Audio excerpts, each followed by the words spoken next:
오늘 사도행전 27장과 요나서 1장 이 말씀을 가지고 같은 풍랑 다른 믿음, 같은 풍랑 다른 믿음 이 제목의 말씀을 전합니다. 사도행전의 3선교를 모두 모범적으로 보인 이후에 다시 말해서 소아시아 지역의 개척선교, 바울이 지금 지나가고 있는 이 지역도 포함됐었죠.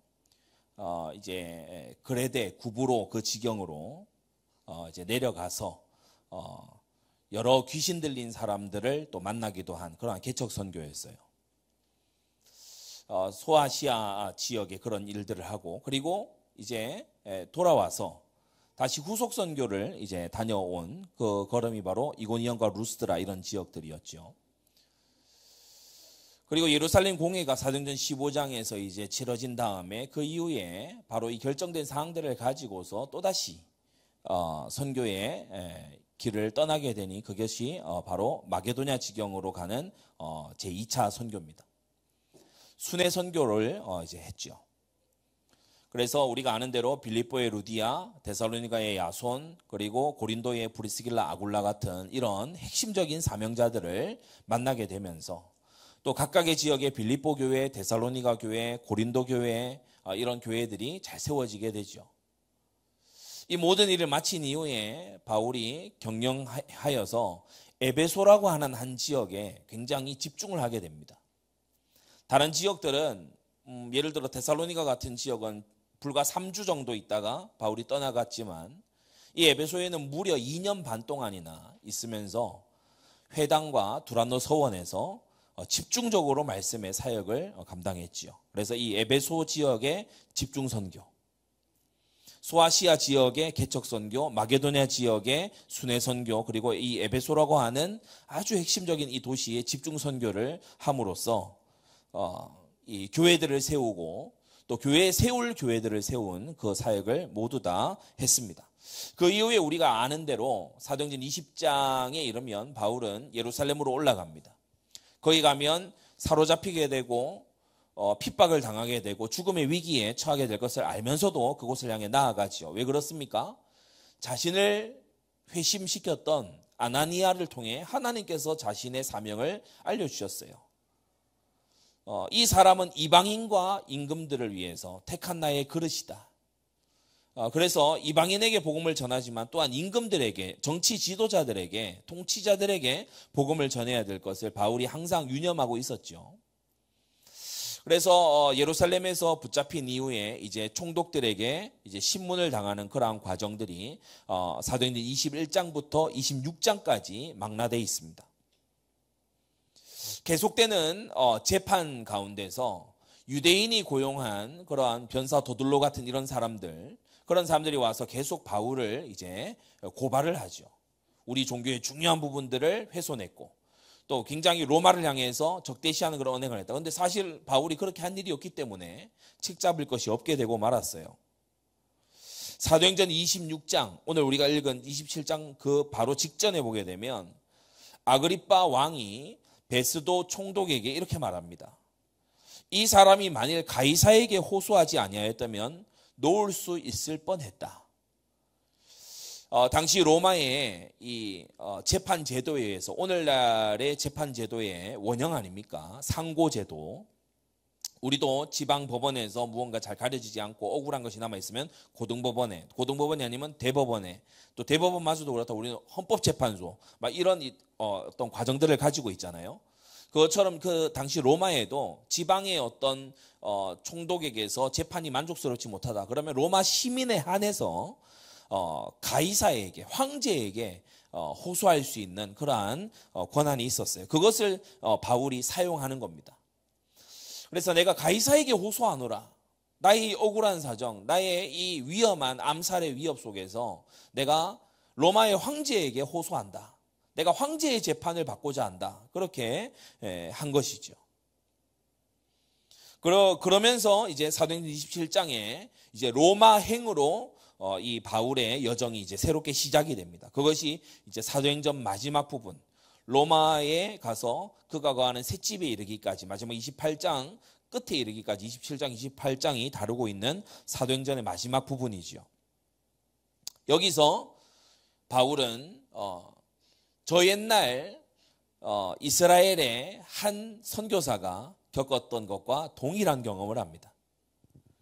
구약의 선교사 요나, 하나님께서 아수르 제국의 수도 니느웨로 보내고자 하셨던 그 요나, 그리고 신약의 선교사 바울, 이 두 사람이 지금 같은 바다에서 같은 풍랑을 만났어요. 같은 바다 지중해에서 두 선교사가 시간의 차이를 두고 풍랑을 만난 동일한 상황 가운데 던져져 있습니다. 이 두 선교사 모두 다 지중해 동부 연안에서 출항을 했어요. 그들이 탄 배가 지중해 동부 연안에서 바다를 향해 띄워졌어요. 바울의 배는 시돈이라는 곳에서, 우리가 읽은 27장 3절에 보면 시돈, 이튿날 시돈에 되니, 이 시돈이라고 하는 곳에서 이제 배가 나서게 되고요. 요나의 배는 그보다 남쪽에 있는 요빠라고 하는 곳에서 이제 다시스로 출항하는 배였죠. 이 다시스는 오늘날로 하면 스페인입니다. 이 지중해에서 이제 대서양으로 나가는 그 마지막 부분에 있는 땅이 스페인이잖아요. 근데 스페인의 그 한 곳을 이제 다시스라고 옛 지명으로 부릅니다. 바울이 탄 배, 그리고 요나가 탄 배. 오늘 우리는 이제 구약과 신약을 통해서 이 사도행전 27장을 읽는 사람들은 분명히 풍랑을 만난, 지중해 한복판에서 풍랑을 만난, 그리고 그 가운데서 막 짐까지 다 버려야 되는 그런 상황 속에 분명히 한 선지자 요나를 떠올렸을 거예요. 우리가 사도행전을 기록한 누가복음서에도 보면은 구약을 굉장히 많이 차용을 하고 있지 않습니까? 그래서 마지막에 이 이미지를 보여주고 있는 거예요.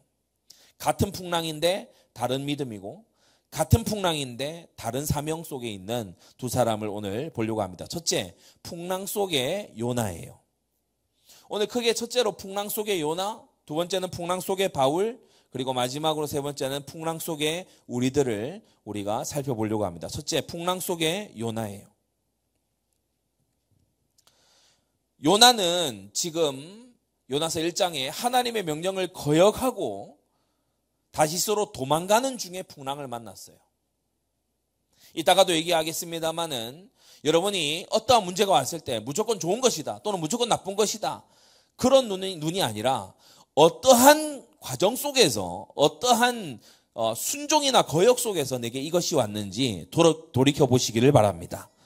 요나는 하나님의 명령을 거역하고 다시스로 도망치면서 풍랑이라고 하는 문제를 만났어요. 두 번째로, 그는 악한 니느웨 성읍 사람들이 회개하기를 결코 원하지 않았고 민족 감정과 자기의에 사로잡혀 있었습니다. 하나님이 주신 명령보다 더 큰 무언가, 달리 표현하자면 마음 우상, 내 마음에 들지 않는 거예요. 왜 거역했냐?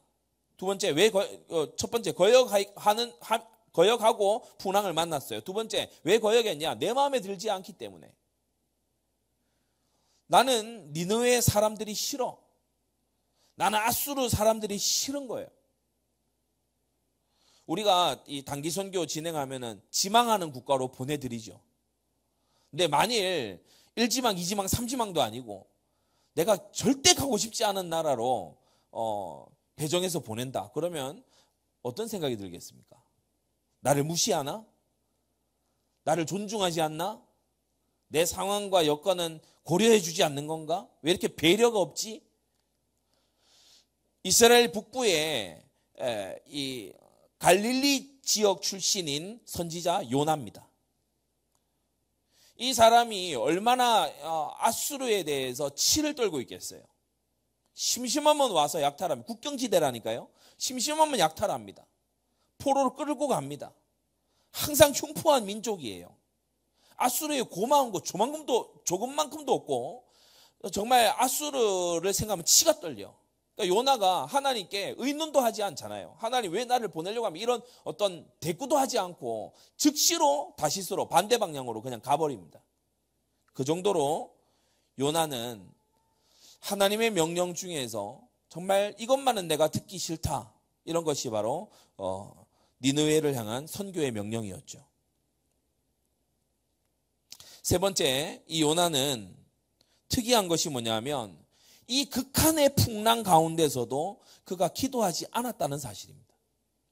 방금 읽은 요나서 1장에 도리어 하나님을 믿지 않던 다른 신들을 섬기던 그 벳사람들이 기도를 하지, 요나가 자기를 물에 던지라고 했을 때 이 사람들이 물에 바로 던진 게 아니고 그 풍랑을 한번 이겨내 보려고 더 질질 끌잖아요. 그러면서 기도하잖아요. 하나님 우리를 살려달라고, 여호와 하나님 우리를 살려주십시오. 이스라엘 백성도 아니면서. 그런데 그러한 상황에서도 요나는 기도하지 않습니다. 요나는 처음에는 배 밑창에 들어서 잠들어 있었고, 그가 깨어서는 그냥 나를 죽이라고 말했었고, 그래야 당신들이 산다고 사람들 사이에서 뭔가 호의를 베풀고 사랑을 베풀지는 몰라도 그의 마음은 하나님을 향해 기도할 수 있는 마음이 아니었어요. 여러분, 가장 큰 위기는 뭡니까? 기도할 수 없는 상태가 가장 큰 위기입니다. 기도가 잘 되지 않는다. 극한의 상황이 몰려와도 기도하지 않는다. 심지어 믿지 않는 사람들도 야, 기도라도 해 라고 하는 그런 순간에도 기도가 되지 않는다. 그게 가장 큰 위기 아니겠어요? 네 번째로, 오히려 요나와 함께 탔던 이 벳사람들이 요나에게 기도하기를 강권합니다. 요나서 1장 6절. 너 자지 말고 잠자는 자여 어찌미뇨, 깨어서 기도하라. 그러니까 요나가 할 법한 말을 요나가 듣고 있어요. 그리고 나는 바다와 하늘을 지으신 하나님을 경외하는 자다, 내가 하나님을 거역했다, 이렇게 얘기하니까 어째서 거역했냐, 그런 크신 하나님을 섬기면서 왜 거역을 했느냐고 요나의 거역을 도리어 책망하는 게 이 벳사람들이었죠. 10절이죠. 그리고 더 놀라운 사실은 이 요나와 함께 했던 벳사람들은요, 이 풍랑이 그쳐지자 하나님께 감사하고 하나님을 두려워해서 서원해요. 요나서는 부름받은 선지자보다 도리어 더 신실한 우상 숭배자들의 모습을 보여주면서 요나와 오늘날 우리들까지도 부끄럽게 만듭니다. 여러분, 우리는 이 땅에서 성공하고자 애쓰고 노력하는 사람들의 수고만큼 기도합니까? 우리는 하늘과 땅을 지으신, 바다를 지으신 하나님을 섬긴다고 하면서 너무 쉽게 거역하고 있지는 않습니까? 우리는 하나님의 응답과 역사와 하나님의 구원하심 이후에는 그냥 입 닫고 마는 사람은 아닙니까? 요나와 함께 했던 이 벳사람들은 우리에게 여러모로 찔림을 줍니다. 이 사람들은 기도해야 될 때 기도하는 사람들이고, 이 사람들은 순종했어야 된다는 것을 아는 사람들이고, 이 사람들은 감사를 아는 사람들이었죠. 다섯 번째로, 요나는 벳사람들을 위해서는 희생적으로 자신을 헌신하고자 했지만, 지난번에 말씀드린 대로 그 가운데서도 자기 목숨을 내어주는 사랑의 그 희생의 모습 속에서도 여전히 하나님을 거역하고 있었어요. 죄인은 이것이 가능합니다. 사람이 자기가 가득하고 하나님과 기도가 열려있지 않고, 그리고 상황이 크게 다가올 때 사람은 사람을 사랑할 수 있지만 하나님을 사랑할 수는 없어요. 여러분, 그래서 하나님 사랑에서 이웃 사랑으로 나아가게 되기를 바라고요. 여러분, 이웃 사랑 자체로는 하나님 사랑으로 나아갈 힘이 없다는 것을 또한 인정하시기 바랍니다. 종교개혁자 마틴 루터와 동시대 인물인 독일의 토마스 민처라는 사람이 있어요. 민처. 이름이 뭐 이런지 모르겠어요. 토마스 민처. 미처도 아니고. 이 사람 이제 신학적으로 분류하면 제세례파입니다. 독일 밀하우젠이라는 지역에서 활동한 사람인데, 이 사람은 이제 모든 통치권을 거부한 사람이에요. 그러니까 아주 급진적인 그런 이제 사람들이죠. 자신의 감정에 굉장히 충실했던 인물로 그렇게 묘사되고 있어요. 그래서 그 농민들이 막 봉기를 일으키고 그렇게 하도록 뒤에서 이제 막 선동하고.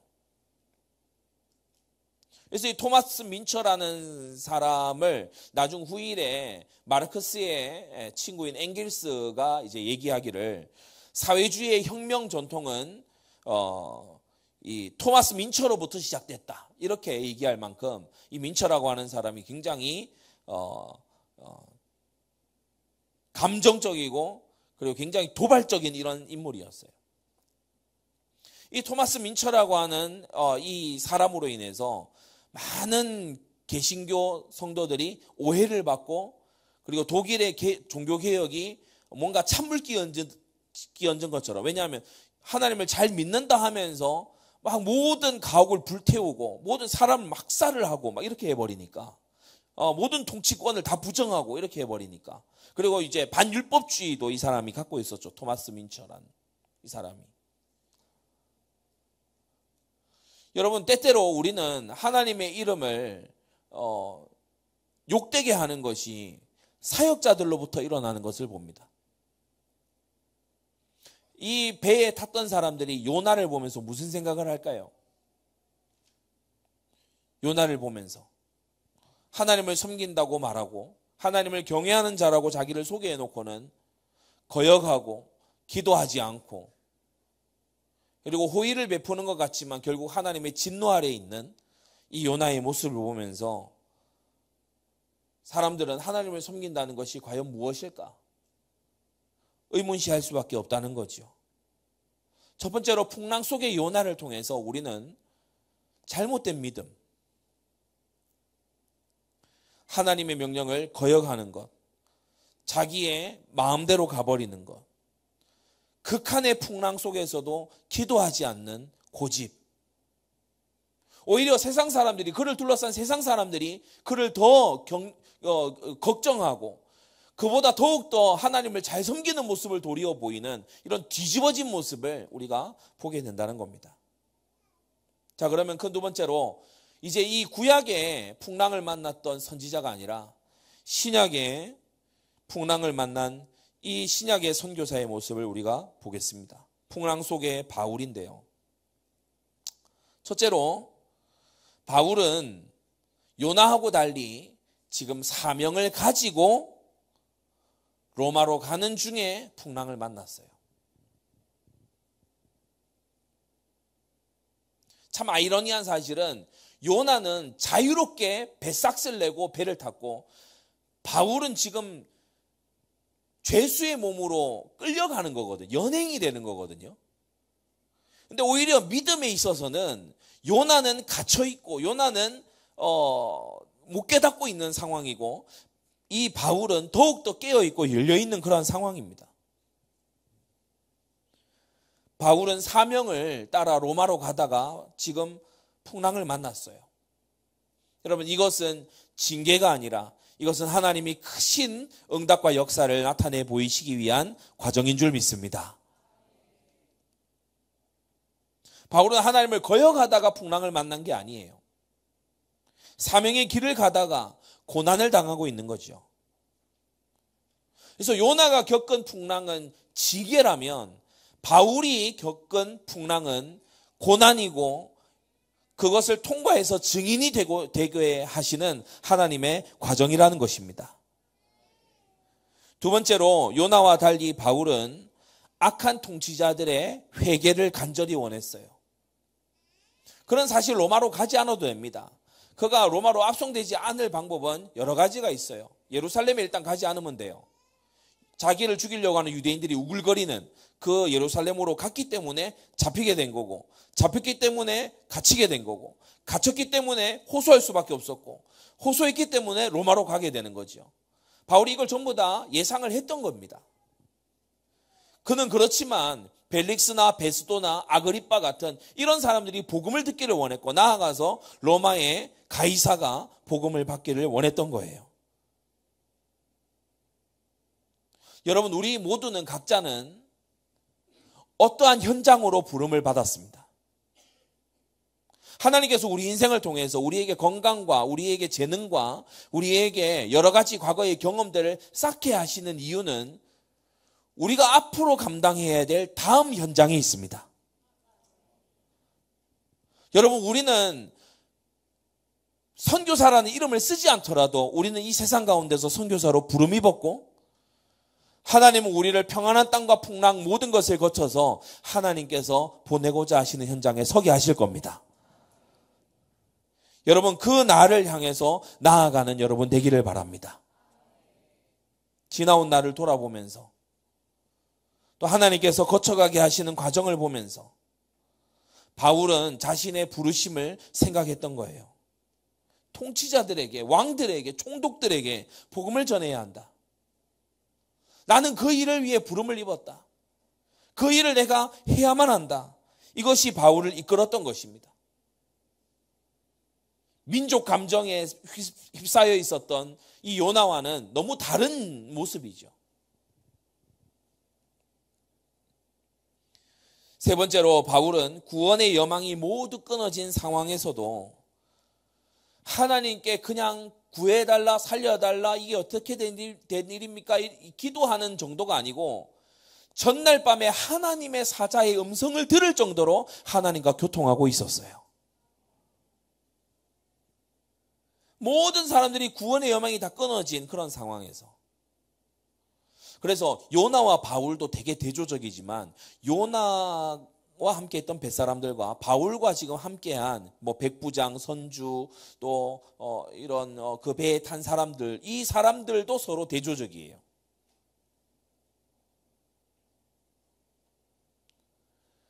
바울과 함께한 이 사람들은 무언가 좀 그 요나와 함께 탔던 뱃사람들하고 좀 많이 달라요. 네 번째, 왜 그러냐? 뱃사람들은 바울의 말을 일체 듣지 않습니다.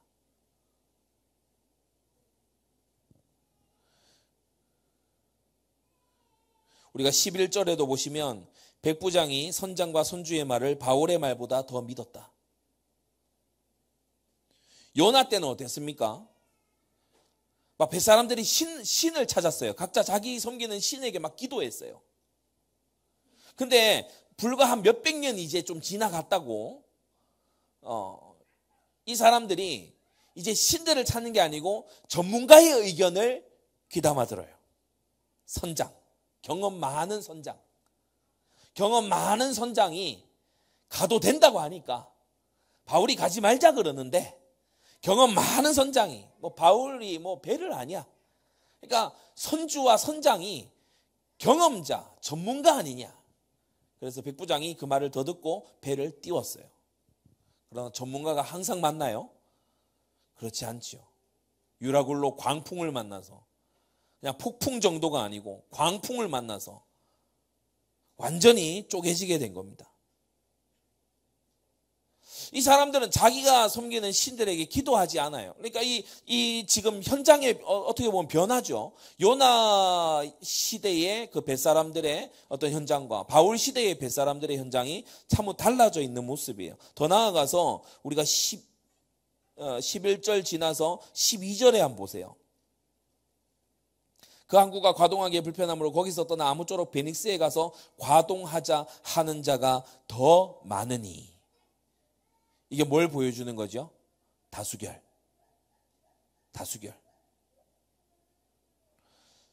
배를 타고 건너가서 거기서 한겨울철을 지나자라고 하는 그 의견이 더 많았어요. 우리가 요나 때에는 뱃사람들이 제비를 뽑습니다. 그죠? 이 일이 누구로 말미암은지 보자. 제비를 뽑으니까 제비가 요나에게 당한지라. 그러니까 뭔가 초자연적인 그런 것에 의지를 해요. 근데 이 로마 시대에 지금 오게 되면 고작 몇백 년 차이인데 이 사람들이 전문가를 의지하고 의견을 각자 얘기해봐 그래 다수를 따라가고, 오늘날 우리가 하는 것처럼 민주주의, 그죠? 다수가 하고자 하는 방식대로 그렇게 나아간다는 거예요. 그런데 여러분, 요나와 함께 배를 탔던 사람들은 마지막에 가서 하나님을 만납니다. 그러나 바울과 함께 배를 탔던 사람들은 마지막 28장까지 가도 그런 일이 나오지 않아요. 온갖 환란을 함께하고, 심지어 토인들, 무인도 같은 섬의 토인들은 하나님을 믿고 역사를 체험하고 주님을 고백하는데, 이 뱃사람들,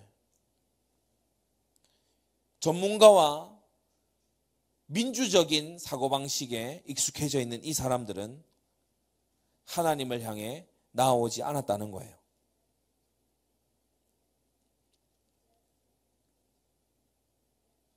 풍랑 속의 바울, 5번째입니다. 바울이 가진 사명이 모두의 생명을 살렸어요. 그게 바로 22절에서 25절에 나와 있지요. 내가 너희를 권하노니 이제는 안심하라. 너희 중 생명에는 아무 손상이 없겠고 오직 배뿐이리라. 나의 속한 바 나의 섬기는 하나님의 사자가 어젯밤에 내 곁에 서서 말하되 바울아 두려워 말라. 네가 가이사 앞에 서야 하겠고 또 하나님께서 너와 함께 행선하는 자를 다 너에게 주셨다. 바울은 이걸 증거했어요.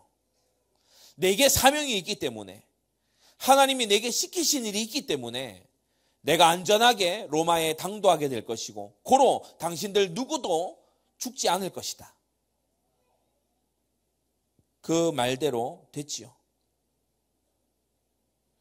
여러분, 우리가 가지고 있는, 우리 한 사람이 가지고 있는 사명이라고 하는 것, 그 사명에 순종한다고 하는 것, 여러분, 이것이 수많은 사람들을 살릴 이유가 됩니다.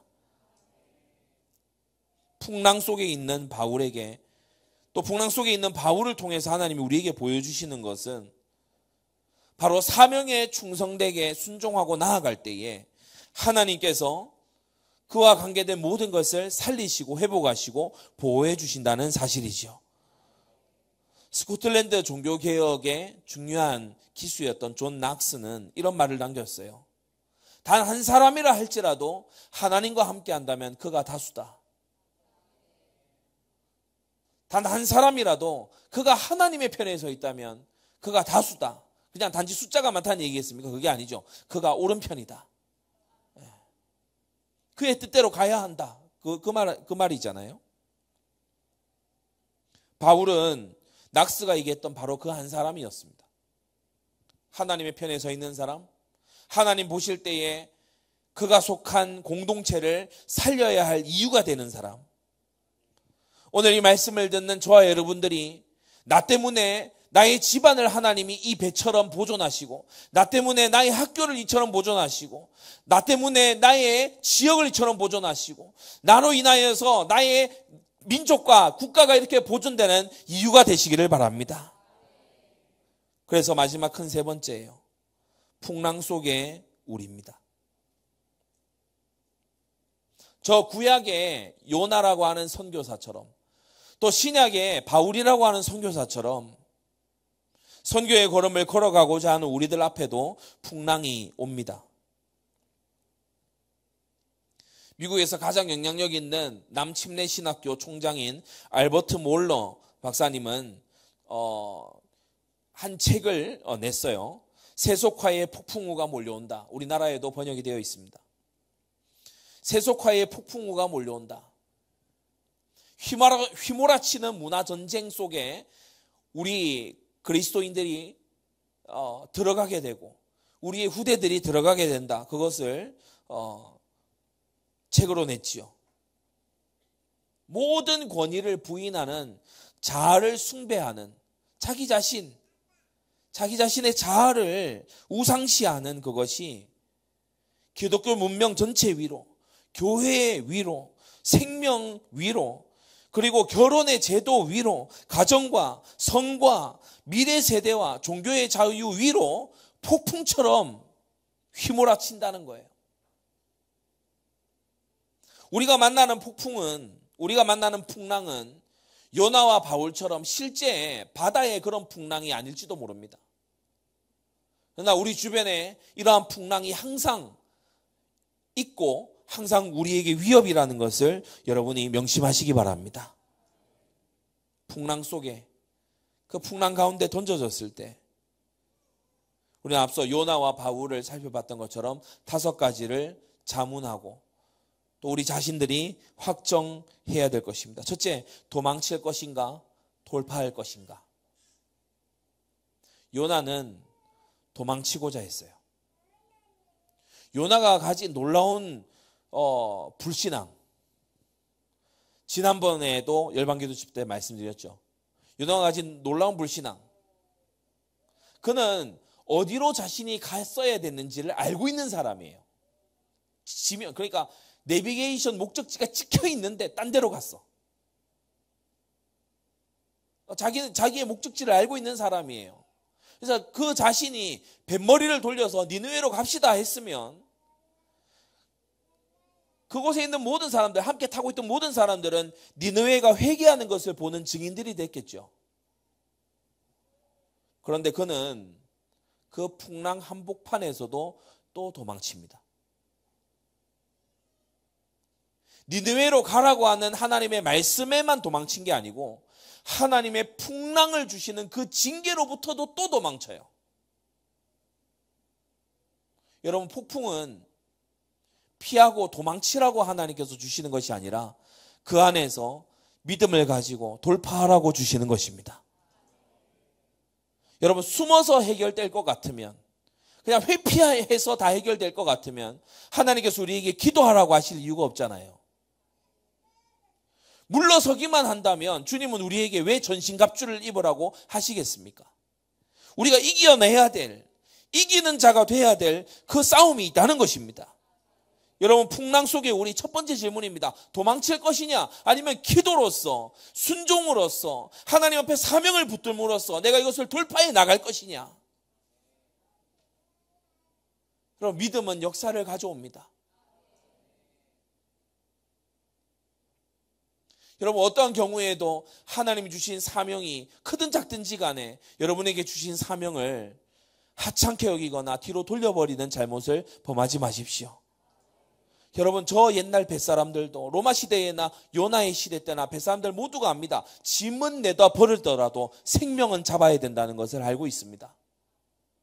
요나 시대의 뱃사람들도 짐을 다 내다 버렸어요. 바울 시대의 뱃사람들도 짐을 다 내다 버렸어요. 그러나 자기 자신을 던지진 않았어요. 여러분, 우리가 다른 것은 다 양보하고 버려도 주님 주신 사명은 잡고 있어야 됩니다. 그걸 버리지 말아야 된다는 거예요. 여러분, 다른 건 우리가 양보할 수 있어도 주님 주신 사명만큼은, 주님과 교통하는 기도의 삶만큼은 우리가 버리지 말아야 된다는 것입니다.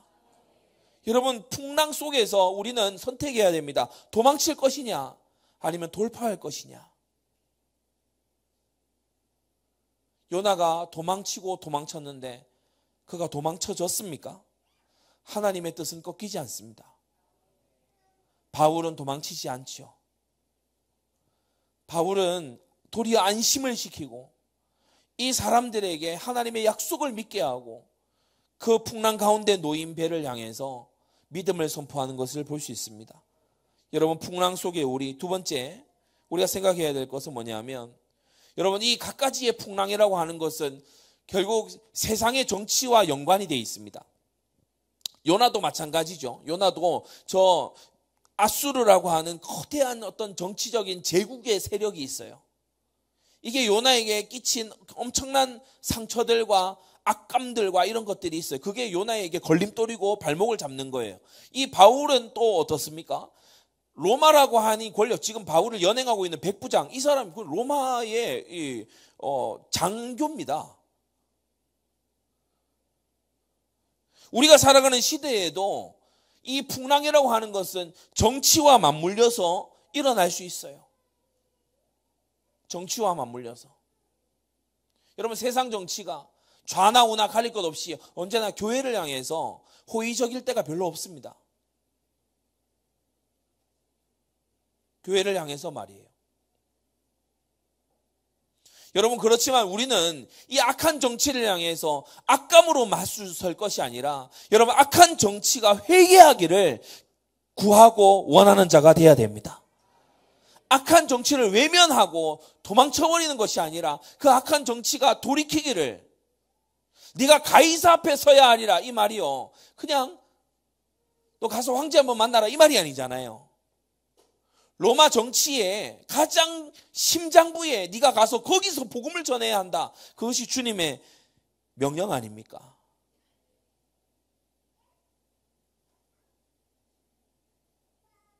여러분, 그래서 악한 정치에 가담하고 있는 자들이 회개할 수 있도록 기도하고, 그것을 위해서 여러분이 마음을 모두는 여러분이 되셨으면 좋겠습니다. 엊그제도 연락을 받았어요. 저와 리폼대에서 같이 공부했던 우리 존 락신 목사님, 작년 우리 정교인 수련회 선택특강에 아마 여러분 얼굴을 봤을 겁니다. 그분 섬기시는 그 방갈로르에 시티 미션 교회가 있어요. 거기에 이제 지도 목사로 섬기시면서 공부도 하시고 이렇게 하시는데, 최근 들어서 정부가 너무나 많이 제재를 한대요. 인도의 정부가. 그러면서 제가 이런저런 상황을 물어보니까 상황이 여의치 않다. 그래서 뭐 제가 자세히 더 말씀드릴 수는 없습니다만은 인도의 정부에 의해서 너무나 어려움을 겪고 있더라고요. 여러분, 그렇습니다. 세상의 정치가 교회에 대해서 호의적인 때는 별로 없어요. 왜냐? 왕의 자리를 놓고 서로 다투기 때문입니다. 여러분, 악한 정치를 미워하고 회피하고 비난하면서 뒤돌아섰던 게 요나라면, 그것을 향해서 비록 죄수의 모습일지라도 그것을 향해서 복음을 들고 나아가기를 원했던 게 바울의 모습이죠. 여러분, 사도행전 27장의 마음을 가지고 우리도 살아가기를 원합니다. 여러분, 하나님의 긍휼이 있어야 나라가 새롭게 될 수 있습니다. 여러분, 악한 자가 악한 마음을 그칠 수 있는 것은 오직 성령의 역사로만 가능합니다. 여러분, 죽음의 그림자를 내쫓을 수 있는 것은 오직 하나님의 역사라야만 가능합니다. 악한 계교를 물리칠 수 있는 건 사람의 노력으로 되는 것이 아니라 하나님이 빛을 비춰주셔야만 된다는 거예요. 우리에게 풍랑을 가져다 준 그 세상의 아주 악한 그 바람들, 그것을 향해 우리가 악감으로 대할 것이 아니라 우리가 도리어 바울과 같은 선교사의 중심을 가지고 참된 회개를 촉구하는 그런 우리가 되어야 되겠습니다. 그리고 세 번째, 풍랑 속에 우리가 또 생각해야 될 것이 있습니다. 여러분, 절망적인 상황 속에서 기도를 놓지 마시기 바랍니다. 5만 번 이상 기도 응답을 받았던 조지 뮬러라는 유명한 분이 계시죠. 이분이 남긴 유명한 여러 기록들이 있습니다만은 한마디 이런 말이 있더라고요. 믿음은 사람의 능력이 끝나는 데서 시작한다. 믿음은 사람의 능력이 끝나는 데서 시작한다. 여러분, 불가능을 기도하십시오. 사람이 안 된다고 하는 그걸 기도하십시오. 여러분, 풍랑으로 인해서 소망이 다 끊어진 사람들에게 안심하라고 바울은 어떻게 말할 수 있었습니까? 믿음으로 말한 겁니다. 주의 사자에게 감동받은 그것으로 힘을 주면서 안심하라고 말한 거예요. 이 조지 뮬러가 알려주고 있는 꼭 응답받는 기도에 5가지 비결이 있다고 해요. 제가 오늘 여러분께 소개해드리겠습니다. 이 조지 뮬러가 소개하는 응답받는 기도의 비결 5가지가 있다고 합니다. 첫째, 주님의 십자가 공로만 의지해라. 여러분, 기도 응답은 기도자의 능력이 아니라 기도 들으시는 자의 능력에 의해서 오는 겁니다.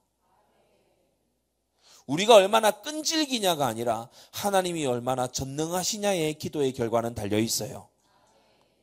주님의 십자가 공로만을 의지하라. 이게 첫 번째 조지 뮬러가 주는 교훈입니다. 우리는 기도할 수 없는 사람들이잖아요. 주님께서 우리에게 기도를 열어주시기 위해서, 우리의 중보자가 되어주시기 위해서 십자가를 지셨지 않습니까? 두 번째, 모든 죄악을 고백하고 멀리해라. 여러분, 죄는 하나님과의 사이를 멀어지게 만듭니다. 범한 죄가 있다면 하나님 앞에 회개하고 하나님 잘못했노라고, 다시 이 죄를 범치 않기를 원하노라고 여러분이 죄악을 고백하고 멀리할 때에 하나님과 가까워지게 되는 거지요. 그리고 세 번째, 약속의 말씀으로 확증을 받으라. 약속의 말씀. 여러분, 기도의 내용은 어떻게 점검하는 겁니까? 말씀으로요. 내 욕심대로 기도하는 게 아니라 하나님의 말씀과 맞는 기도를 해야 되죠.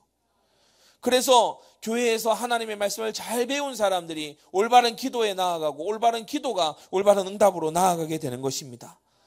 네 번째, 하나님의 뜻에 일치되게 기도하라. 세 번째와 네 번째가 이제 맞닿아 있는데요. 하나님의 뜻과 일치되게 우리가 기도하지 못할 때가 많습니다.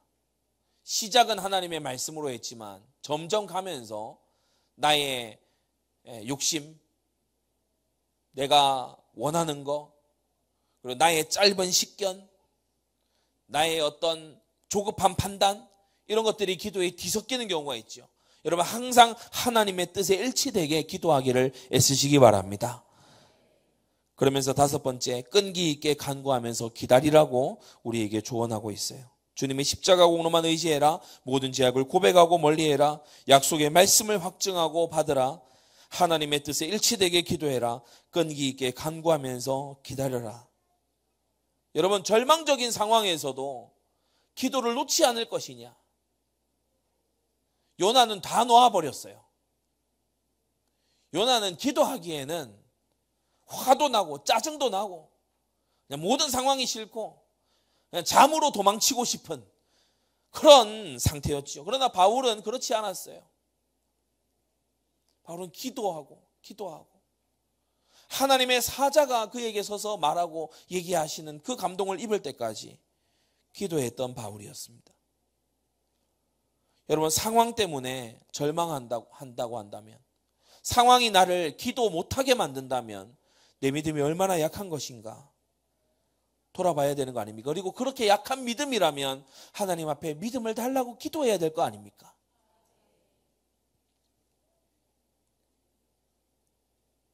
하나님, 나에게 기도할 힘을 달라고.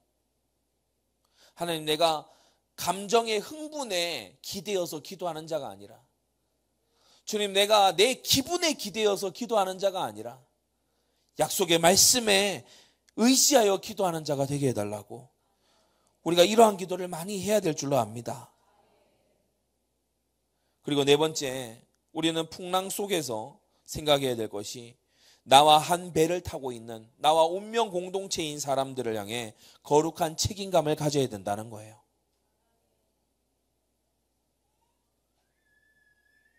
요나는 특이한 게 자기를 희생할 정도로 나를 바다에 던지면 이 배는 괜찮아질 거다. 그건 또 철저히 믿어요.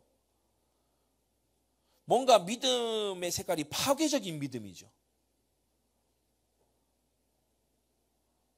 그러면서 배에 있을 때는 단 한 번도 기도하지 않다가 나중에 3일 물고기 뱃속에 있다가 니느웨 성에 가서 하루길 그걸 하고 난 다음에, 그러고 난 다음에 박넝쿨 때문에 하나님께 드디어 말문을 떼죠. 박넝쿨 때문에, 내가 더운 것 때문에, 내가 목마르고 내가 햇볕이 쬐이는 것 때문에, 내가 받는 자외선 때문에 그제서야 기도하죠. 그러나 반대로 이 바울은 죄수의 신분이지만, 연행되어 가고 있는 상황이지만 모든 배에 있는 사람들을 위해서 안심시키고 믿음을 고백하는 그 모습을 보게 됩니다. 여러분, 거룩한 책임감을 우리가 회복해야 될 줄로 압니다.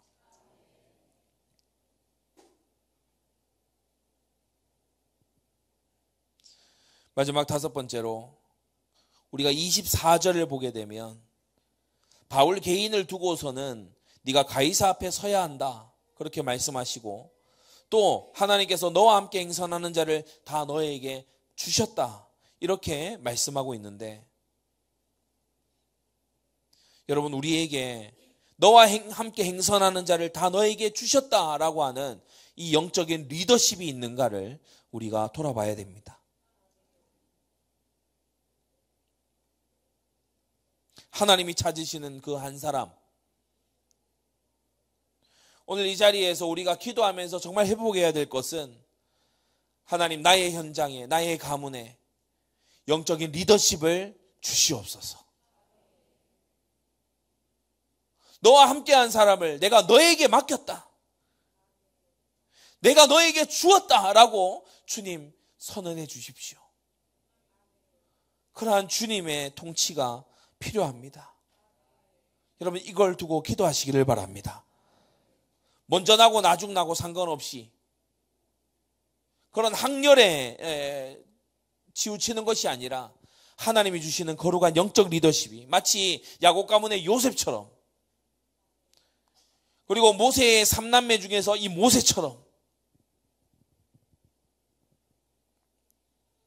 이새의 아들들 중에 다윗처럼 하나님이 주시는 거룩한 영적인 리더십을 여러분이 풍랑 가운데서 가지게 되시기를 바랍니다. 이와 비슷한 말씀, 이 바울 한 사람 때문에 이 배에 탄 모든 사람들을 살려주겠노라 하신 그러한 비슷한 말씀이 에스겔서 22장에는 반대로 나오죠. 에스겔 22장 30절, 너무 유명한 말씀 아닙니까? 이 땅을 위하여 성을 쌓으며 성 무너진 데를 막아서서 나로 멸하지 못하게 할 사람을 내가 그 가운데 찾다가 얻지 못하였다. 성 무너진 데를 막아서서 하나님의 분과 진노의 불이 그 성을 사르지 못하도록 막아서서 중보하며 기도하는 그 한 사람을 하나님이 찾다가 찾지 못하셨다. 전부 자기를 위해서만 기도하고 전부 자기의 상황에만 충실하고 그러한 사람들밖에 없었다. 에스겔서 22장은 유다가 망하는 원인이 바로 그 한 사람이 없기 때문에, 하나님의 진노를 감당할 만한 그 한 사람이 없기 때문에 망한다고 말씀하고 있습니다. 여러분, 사도행전 27장 24절과 그리고 에스겔 22장이 보여주고 있는 이 놀라운 장면들은 무엇입니까? 바로 복음의 핵심이 되는 한 사람을 통해 수많은 사람들이 구원을 얻게 되는 그 장면인 것입니다. 한 사람을 통해서.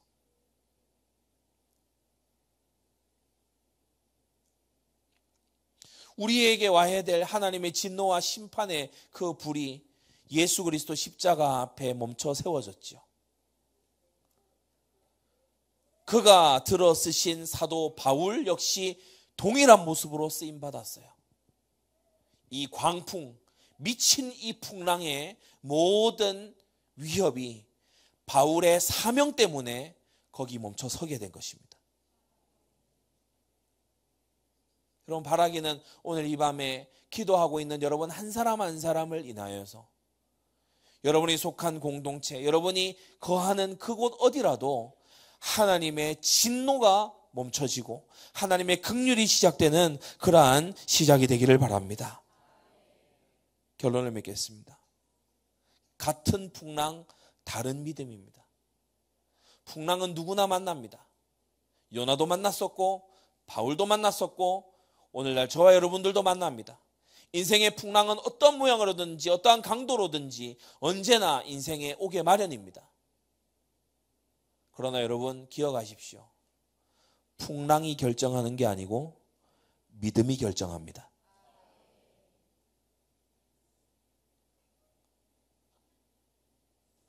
태산 같은 풍랑이 몰아친다고 해도 풍랑이 결정할 수 있는 건 없습니다.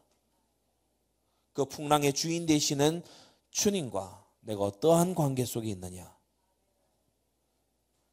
요나서 1장이 말씀한 대로 여호와께서 큰 풍랑이 대작하게 하시니 그 여호와 하나님과 내가 어떠한 관계냐, 그게 중요합니다. 이 시간 우리 받은 말씀 가지고 다 같이 기도하겠습니다. 하나님, 요나가 풍랑 속에서 보였던 불신앙, 바울이 풍랑 속에서 보였던 믿음의 이 자세를 가지고 주님, 내가 다른 거 다 내어버려도 기도의 줄을 내어버리지 않고 사명의 그 걸음을 내어버리지 않고 순종을 내어버리지 않는 내가 되게 해달라고, 세속화의 폭풍 속에서 우리가 믿음으로 바울처럼 사명 따라 우리에게 속한 모든 사람들을 살려내는 그러한 주님의 일꾼들 되게 하여 주시옵소서. 이 시간 우리 다 같이 합심해서 기도하겠습니다.